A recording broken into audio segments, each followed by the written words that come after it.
And welcome to the studio. You are live with Triple H 100.1 FM and me, Alexi Boyd, and Small Biz Matters. Thanks for joining me today.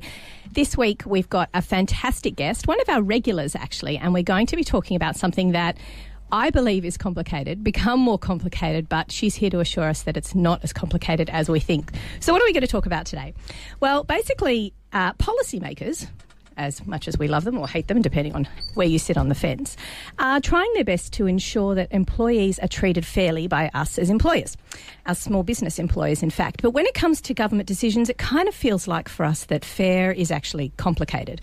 The more we talk about cutting red tape, or the more we as businesses try and trip over it. And as small businesses, we want to look after our employees because without them, we don't grow or sometimes even function. So we can engage with our politicians, we can try and understand them and the mayhem of each of these seemingly small changes and what they can mean to us on a day-to-day level. But in the meantime, you need to ensure that you're actually getting it right, like now. Sadly, ignorance is no excuse, and in equal measure, most of us don't have an employment lawyer on staff to ask for advice. So just when you think you've got it all sorted out, your payroll, your HR, your employment issues, you read about yet another new interpretation or change or something just really scary in the newspapers about the law. For example, late last year, the federal court made a decision about casual employees, and boy, is it a doozy of a change.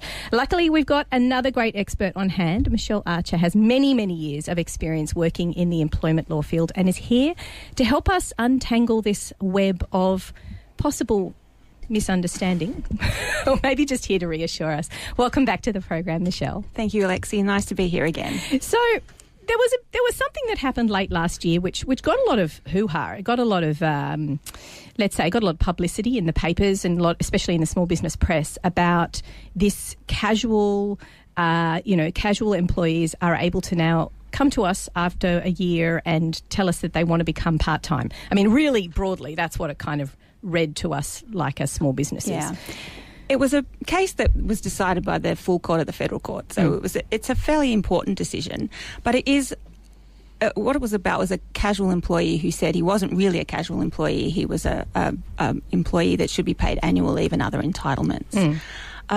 So if I can just give you a little bit of a background, you might kind of understand the decision a little bit better. So basically, casuals are supposed to be ad hoc employees, not regular. So you might ring them up and say, I've got a couple of days' work, can you come in? And they can say yes or no. They can kind of elect. And that's sort of the normal definition of what a casual employee would be. So this decision was about an employee who was a fly-in, fly-out worker in a mine. Oh, actually, so there was actually really sort of quite regional. Yeah. So he up in Queensland, I think it was. So he would work 12-hour shifts, 7 days on, 7 days off. Mm-hmm. The employer flew him up there, gave him accommodation. In fact, not just any old room. They gave him a permanent room. And he had a roster that he was given in January for the entire year. So that sounds to me quite permanent, quite fixed. Yes. I'm not hearing casual. No, so he had a contract that said he was a casual employee, but he was, as I said, working 7 days on, 7 days off. He was flying in, flying out. He did the same job every time. So what the court said, well, look, this looks pretty regular and permanent employment. Like, he knew 12 months in advance that, what his roster was going to be. So the court was saying, well, look, this doesn't really look like a casual arrangement. He couldn't say, no, I don't feel like working on Tuesday, so I elect not to work that day. I mean, he was up there, he had to do his work. Even on an occasion when there was no work available, they paid him to stand down. So the court's saying, well, look, the contract might have said, yes, that's a casual employment, but it really wasn't a casual arrangement. But can I just ask you one thing? Because as an employer, and most small businesses are aware of this, the 25% loading for casuals. So in my mind, okay, so the regularity was clearly part-time, but the whole entitlements and the fact that he wasn't getting entitlements, well, that was negated by the fact that he's getting his 25% loading. So why did the court rule that he could get entitlements based on his base salary rate when he was getting the loading already for that entire period of time? So, look, I think what your listeners really need to understand is that needs to be really made clear.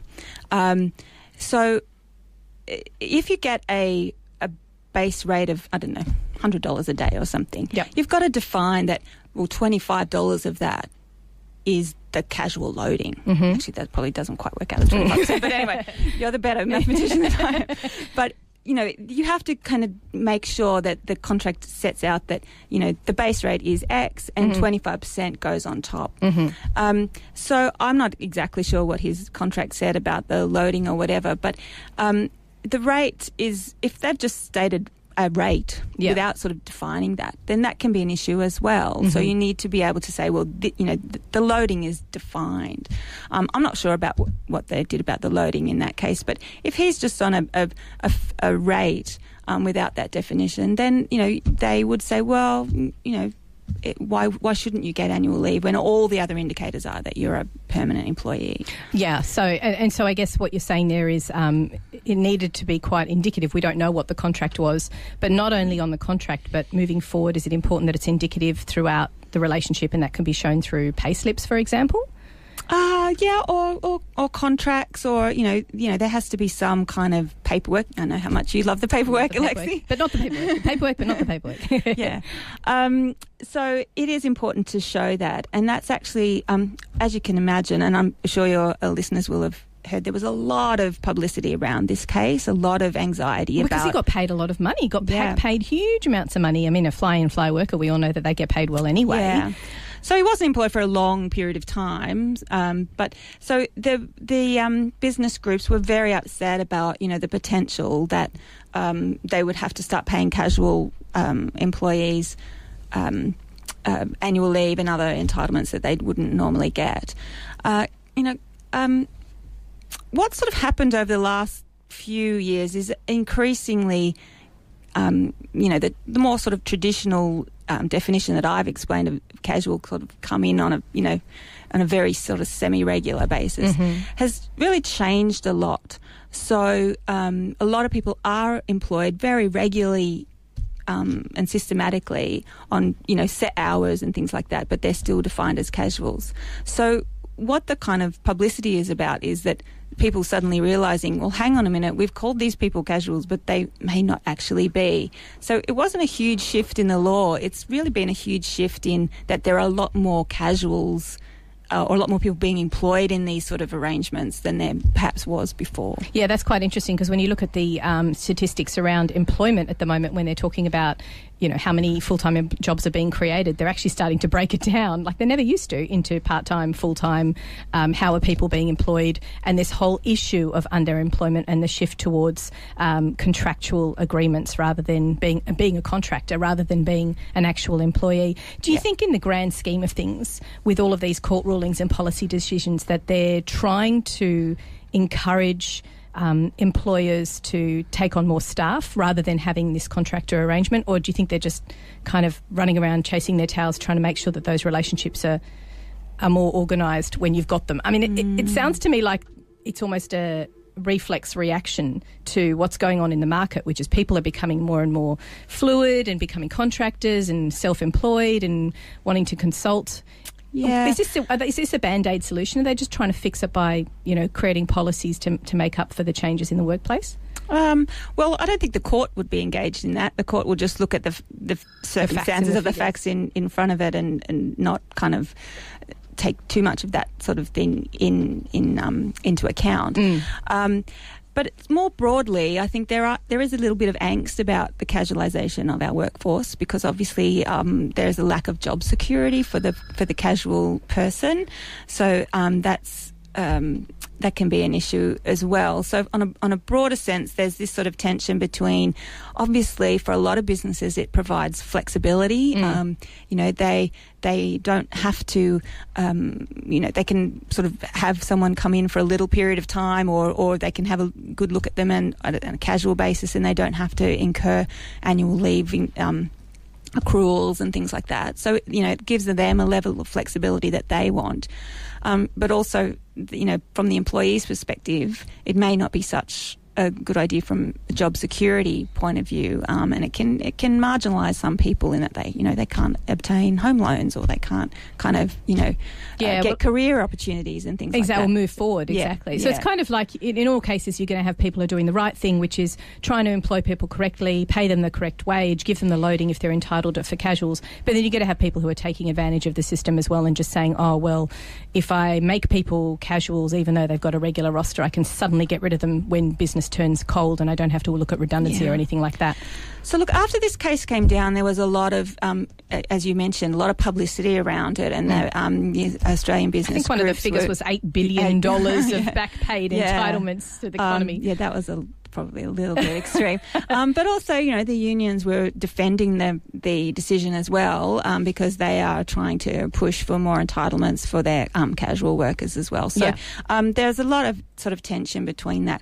Very late in December, and I don't think it really hit much, got much publicity, but the government did bring in a regulation that said that basically kind of prevents double dipping, so that in sort of very specific circumstances, and I've got it here and I can read it out for you if you like, but in very sort of specific circumstances where somebody makes a claim for when they've been paid as a casual and they make a claim for annual leave and things like that, if the employer's got the paperwork to say that they have been given that loading, that they were paid $100 a day and they got an extra $25 on top, I've got my maths right now, for casual loading, and that can be demonstrated, then the employee will be prevented from double dipping. So that was a regulation that the government put in December, and it is retrospective as well. Is that because of the court ruling? That happened in because September?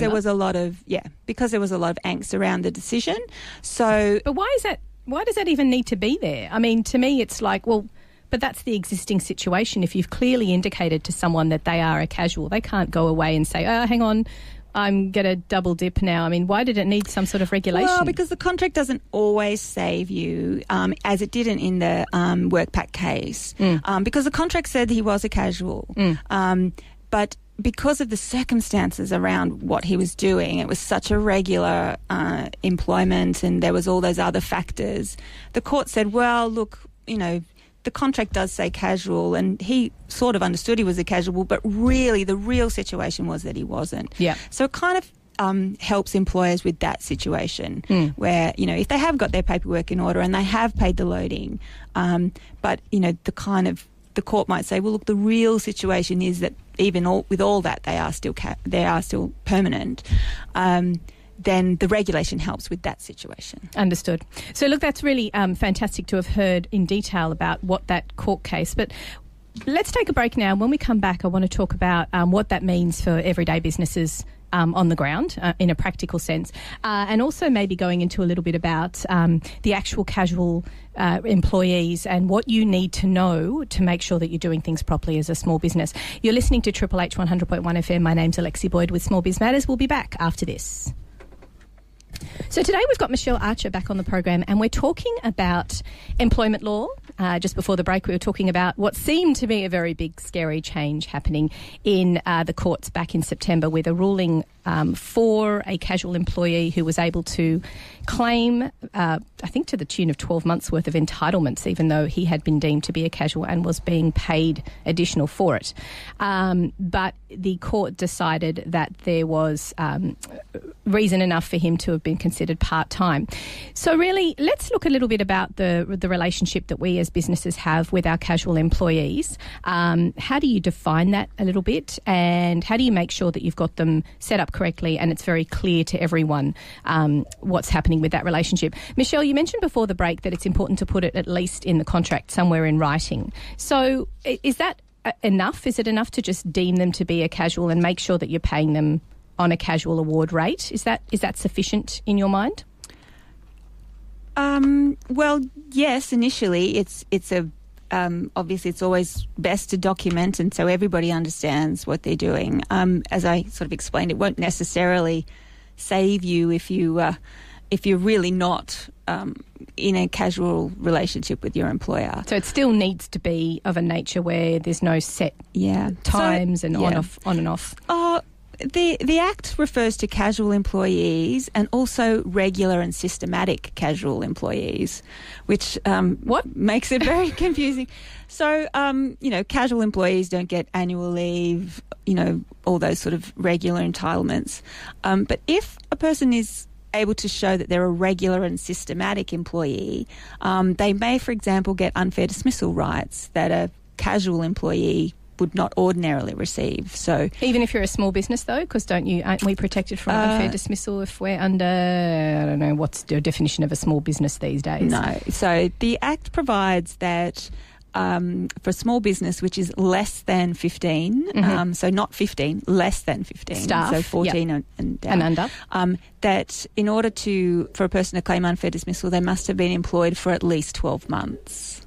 Okay. So they're not fully out of the unfair dismissal regime, but they get 12 months to look at their employee. Oh, okay, all right. Yeah. And that's the benefits, well, not the benefits, but the scapegoat. So what the Act says that that a period of casual employment will not count towards that minimum employment period unless they are regular and systematic. And Alexi, being a, piece of legislation, of course, regular and systematic is not defined anywhere. I was going to say, is that not open to interpretation? And that's where we end up with these court rulings. Yeah, that's right. So they leave it for the court to determine what's regular and systematic. So it's sort of being judged on a case-by-case basis. But it's sort of something where, you know it when you see it. If somebody is working every single Monday, Tuesday, Wednesday, for a year, they're pretty regular and systematic. Like this guy back in September, if they've got their schedule for the entire year already laid out. Yeah. I mean, if they work a Friday here, have 3 weeks off, do 5 days, then don't work for a month. I mean, that is obviously pretty much a casual there's not going to be too much argument about that. But where you get into the grey area is when you're dealing with people who are working the same hours every week, and that's pretty regular and systematic. So you mentioned during the break that there's a couple of awards that we need to be aware of. Now, everybody who is employing someone should be very much aware of what award they're on. I know last time you came on the program, we talked about modern awards, where to find out information about them, and knowing what you need to pay as a minimum. People also need to be aware that there's changes every so often, and it's up to you as the business owner to know when there's been an increase in the award. Typically, do they tend to happen around the 1st of July, just with CPI increases? Rate increases, yeah. Yeah, so there'll be a case in the earlier part of the year where the rate will be determined, and that will be in effect from the 1st of July pretty much every year. When you say a case, do you mean a court case, or they just... Yeah, a case before the FairWork Commission to determine whether the minimum rate should be increased or and by how much. And typically, are there certain types of businesses that need to be more consciously aware of awards, or is it... I mean, my understanding is that there's 80% of jobs are covered by an award these days, so everyone should be aware of them. I don't know about the statistics, but there are a lot of awards. If you go onto the Fair Work Commission website, which is fwc.gov.au. .gov.au, did you hear that, everyone? .gov.au, not .com.au. Yeah, .gov, fwc.gov.au. There's a list of them. So the industries that are more likely to have casual employments, there has been a very recent change that everybody should be aware of if they're engaging in casual labour. So I've brought along a couple of examples. I didn't go through every single award, but those industries that do have more casuals, you definitely should look at the applicable award. So, for example, I've got the General Retail Award, which would be your typical shops and things like that. There's one thing that I really want your listeners to be aware of. There was a change to that award last year, which does allow for employees to request to move from casual to part-time employment if they've been engaged in regular employment for about a year. But the critical thing for your listeners to know is that they are obliged to give their employees a copy of this clause. Oh. Yeah. So they are supposed to give it to all new employees, and they were supposed to give it to their existing employees by the 1st of January of this year. That's just someone for the retail. Yeah, that's under the retail award. So, I was having a look at a few things before I came on today. I thought I must let your listeners know that if they are in the retail they've got employees under the retail award, they are obliged to have given them a copy of these new provisions. Right, on the 1st of January. Yeah. So if you haven't done that, do it now. Yeah. So that's along with that, the pack that you should be putting together with paperwork, which includes your FairWork statement. Yep. So retail, anybody who's involved in just if you're involved in retail at all, just be safe and be sure and hand over this document. Yeah, so that's clause number 13 of the General Retail Industry Award. So that award provides that an employee may request to become a part-time or full-time employee. So just to make things more complicated, the Food, Beverage and Tobacco Manufacturing Award, which to me is always weird. Why is food and tobacco all in the same category? So this is more probably more kind of factory type. Not a food restaurant, but more of a kind of manufacturing type thing. The employer must give the employee notice in writing that they are allowed to elect to become a casual. So rather than the employee going to the employer and asking... To become a casual or a part-time? Oh, sorry, to become part-time. Sorry. After 6 months of casual employment, the employer must give the employee the option to elect to become part-time. So for them it's 6 months for food. What was the award again? Food, manufacturing... Food, Beverage and Tobacco Manufacturing Award. Yeah, and tobacco. Don't forget the tobacco. Yeah, tobacco. Who's involved in tobacco these days? I'm not sure. And, so 6 months for them and then 12 months for retail. Yeah. So it's, each award's going to have its different provisions. So it's really, really important for people to look at the award that applies to them.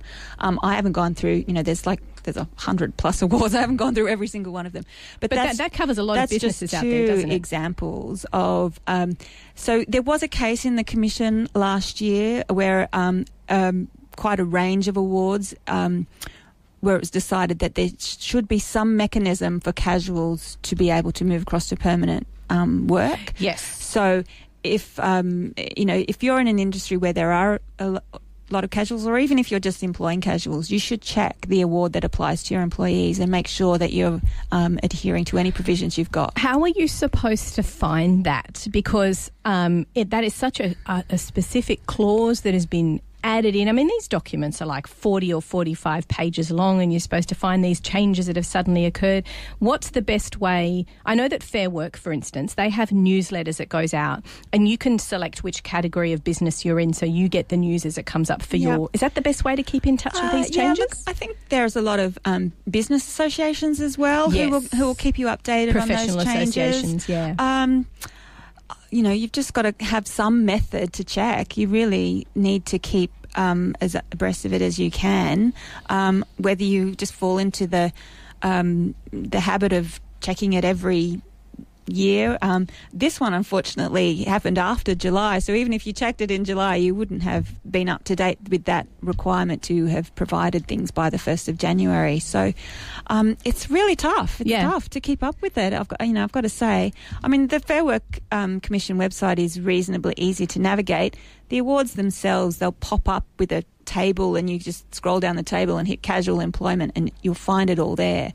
But it's sort of getting into the habit of looking or knowing that you should be looking that is tough for small business. I must say there's certain sectors of the business community that are better at doing this. The construction industry, for instance, has really got their head screwed on when it comes to knowing what they need to do and the allowances and how to pay people and all the regularity and things like that. But perhaps people who are in lesser known categories such as the Clerks Award and all that sort of stuff. But I mean, this is a question for legislators, I'm sure, but where is the sanity in doing something whereby at the 12-month mark, this particular category of workers need to be informed. At the 6-month mark, these categories...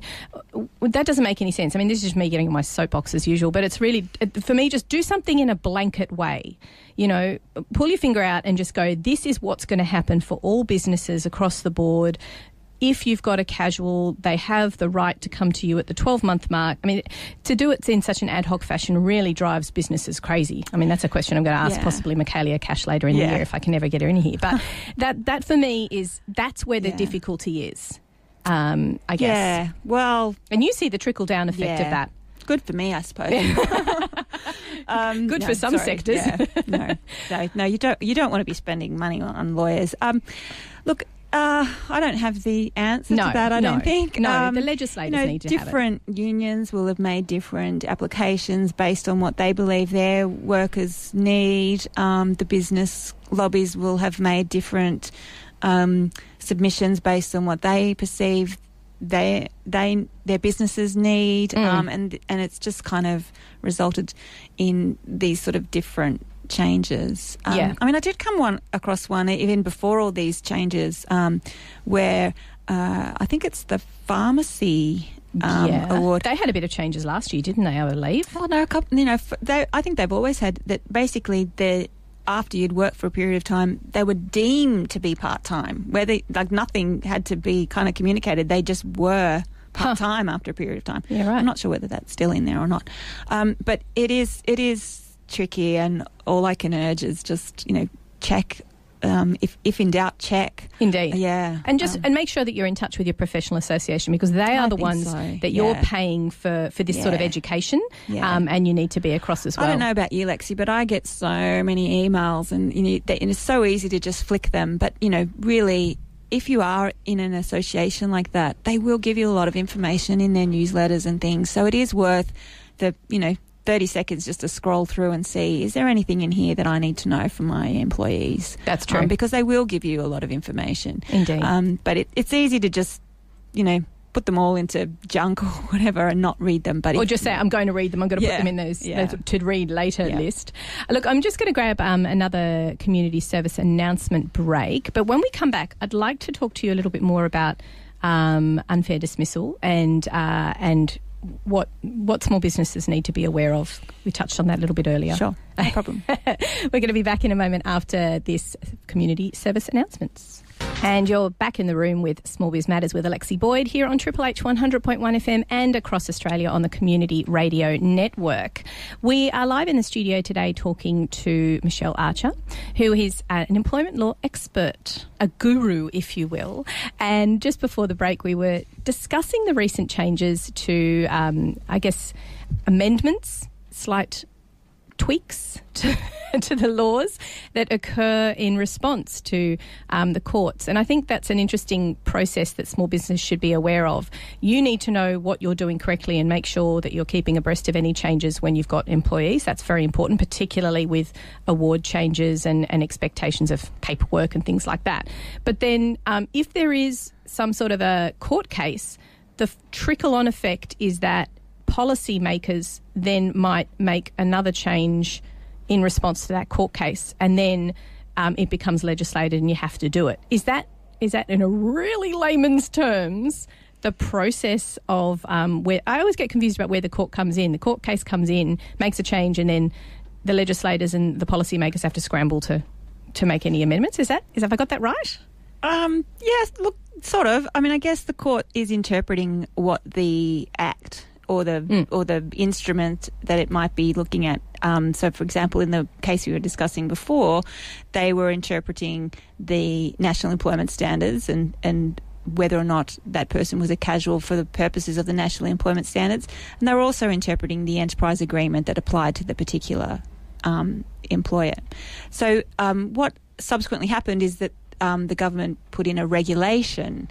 Regulation is not legislation. Oh, no. What? Regulation is... So the legislation is the Fair Work Act. Yes. And that needs to be passed by Parliament. The regulations don't need to be passed by Parliament. So that's why it's been done as speedily as it has been done. I see. But you still obviously need to be aware of it and need to be aware of the regulations. To it. So the regulations are actually really helpful to business, because the regulations are the ones that contain all the things about you must say this on your payslip, or you must record this in your records, or those sorts of. So it's actually, the regulations do give a little bit of a checklist about what you need to do with your employment. Don't ask me what they say, because I'm not really on top of the exact detail. But it'll depend on the modern award that you're talking about and the circumstances that you've got with your employer. And again, what you mentioned before the break is so crucial. Make sure you read any documentation that you're receiving from particularly your professional association. Yeah, absolutely. But you can subscribe to the Fair Work newsletter in relation just to the award wages that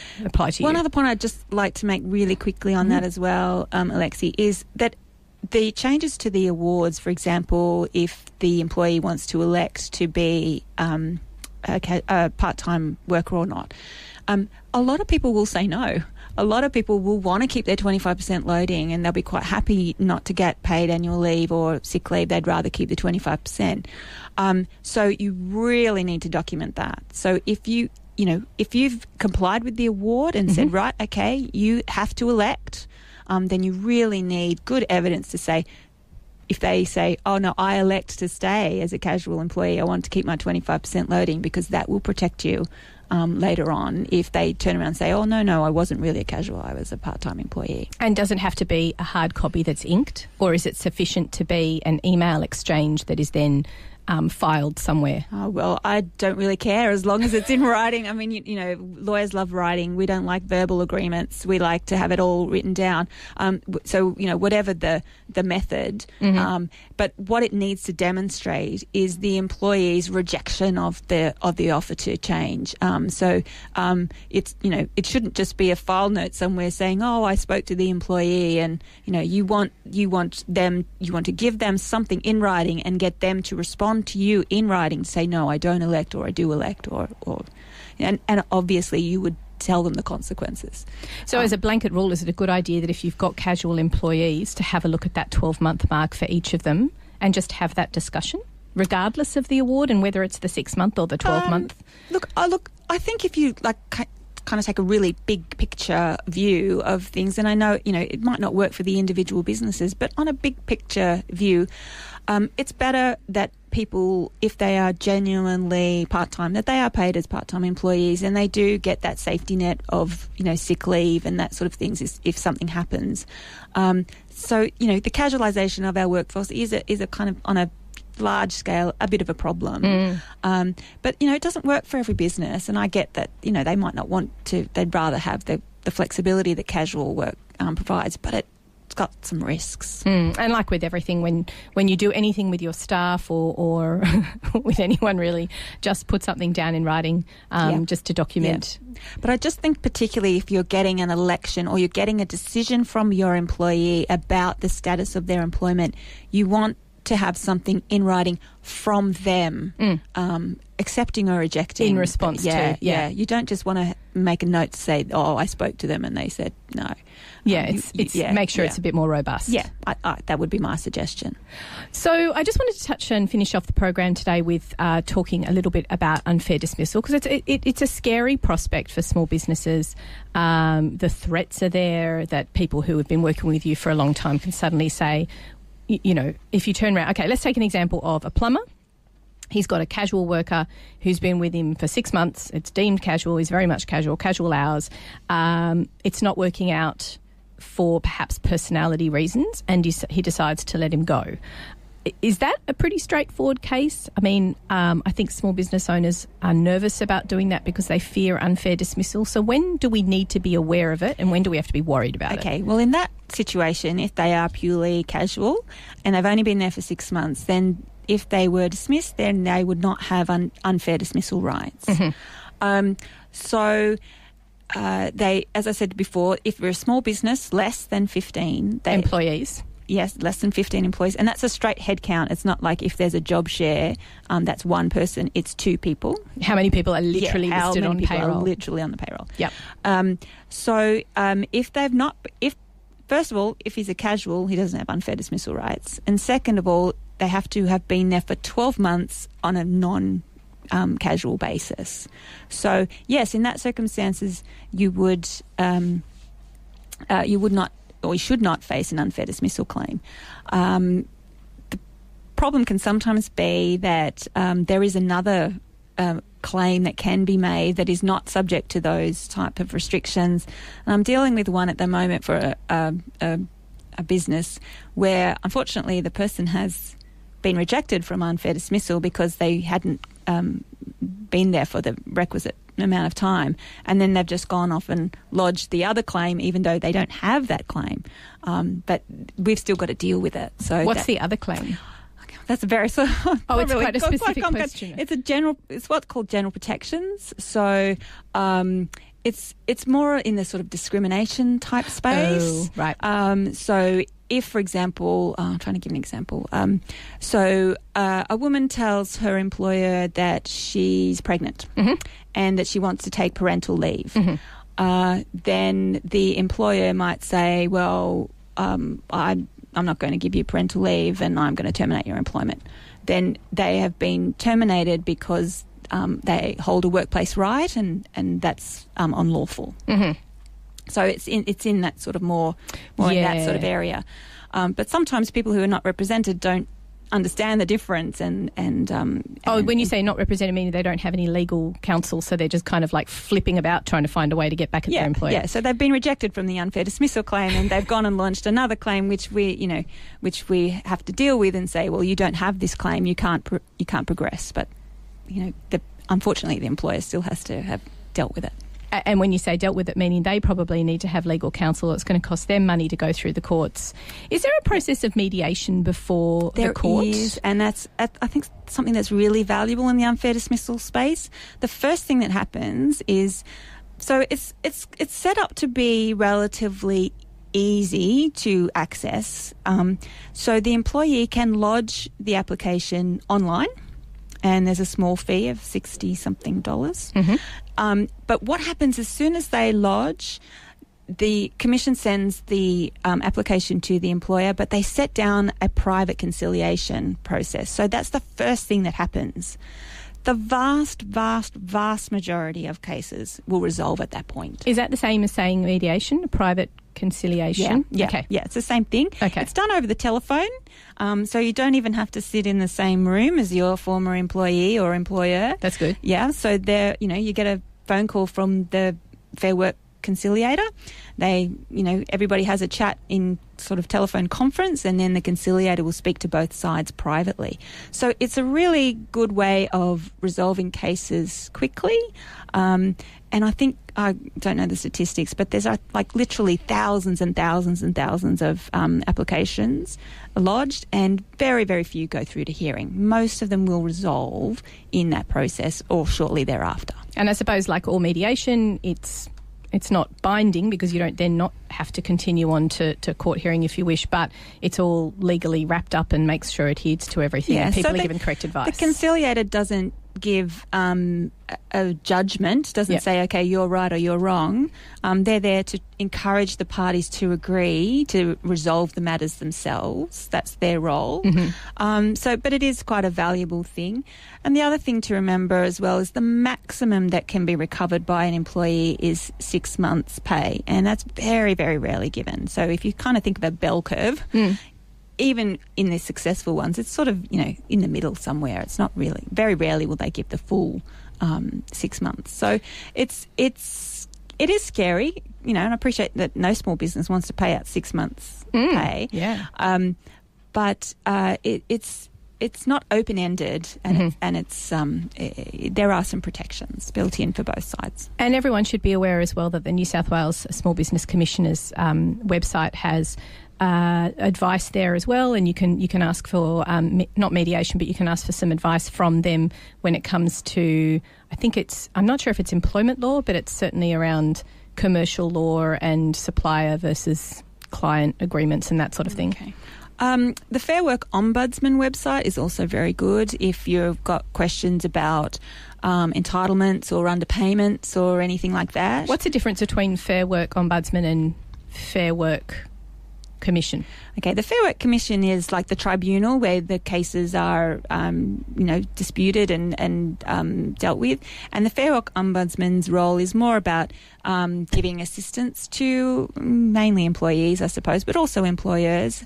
And if you believe that there's been a breach of the Act, you can make a complaint to the FairWork Ombudsman. The FairWork Ombudsman also has prosecutorial powers. So they can. They are the people who will sue you or take you to court and seek fines against you if you are in breach of awards or in breach of the Act in some way. Right. Well, that's a wealth of information once again, Michelle. We've talked today about the ruling back in September with the casual worker who was deemed to be entitled to his entitlements, which was very interesting. And we've also covered what to do in a relationship that you might have with your casual employee and what Fair Work can do to support you in terms of giving you advice and also mediation. So it's been a jam-packed show. I'd like to thank you again for coming on Small Biz Matters, Michelle. Thank you for inviting me again, Alex. Now, how can people find out about you if they want to find out more about the services that you offer? Okay, well, they can go onto our website, which is www.haywards, that's HAYWARDS, not .com.au, or a telephone 9283 7222. Fantastic. Thank you so much for being so generous with your advice once again. If you've missed any of today's show, you can catch up via our podcasts on our website, www.smallbizmatters.com.au. You can also get in touch via Facebook, Small Biz Matters Australia, and let us know if you would like to share your small business expertise with our listeners, which goes out across Australia and the world on iTunes. Thank you very much for listening. You've been listening to Small Biz Matters with Alexi Boyd on Triple H 100.1 FM.